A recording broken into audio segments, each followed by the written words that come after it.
So, why did I pick video games from a topic? Well, let's go through the slide, shall we? Number 1, I like them. Number 2, that's it. Anyway, moving on. Video games help create stories and experiences they can experience in real life. And that means your greatest fantasies come to life. You want to do whatever you want? Boom, Minecraft. You want to be a ruthless killer? Bam, Doom Eternal. Maybe that's why the government doesn't want me owning this rocket launcher. Man, this model's looking really low poly. What do you mean by you don't know what low poly means? Alright. Vertices define the points of a shape, edges to connect vertices, then these are put together to make a 2D shape, aka a polygon. These polygons are then put together at varying angles to make 3D shapes. Okay, that was a lot. Now, with the power of polygons, you can make almost anything. This can lead to a lot of controversies. Now, some companies are careful on what they put in their games, and others... Imagery. It's what makes a game have its style. A lot of modern and future games are going for the make it real approach, but as we discussed earlier, video games are supposed to simulate things that you can't do in real life. That's why the most popular games are known for their out-of-place art style.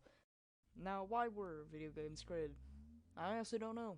I mean, they serve a purpose to entertain, of course, but why did somebody decide to blow all their money on huge computers that just bounce a square back and forth on the screen? Well, let me ask my good friend Google. Why were video games invented? There we go. That comes right up. To show that science isn't all about war and destruction. Huh. Well, that didn't hold up for long. Well, how are these video games created? Well, it varies from generation to generation, but it mainly includes writing code to make graphics do specific actions. But if we're specifically talking about modern games, I'll just simplify it. Most games are created with in-game programs that have features in it that you can add. Most 3D engines will include lighting, cameras, code, and more. Companies. There are many companies that may come to your head when you think of video games. You may think of Nintendo or Sega. Now, it is hard for newer companies to make a profit with all this competition nowadays, but it really isn't that hard. You just have to have your mind set to something, then do it. The future. When I think of the future, I think of Back to the Future and Tron and flying cars. However, it comes to the future of video games, I honestly don't know.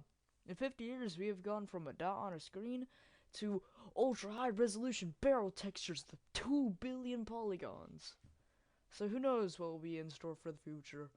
Will games get so realistic to the point where we can't even tell which is virtual and which is reality?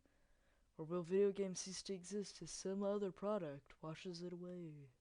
Now let's say you wanted to make video games as your job. Well, you're in luck because it is stupidly easy to do so. Really anyone can start picking up game design in a day. There are a ton of tools and tutorials to help you. And making video games is a job for humans, and it is one of the few jobs that can't be replaced by an AI currently. At least not that easily. Humans are inferior.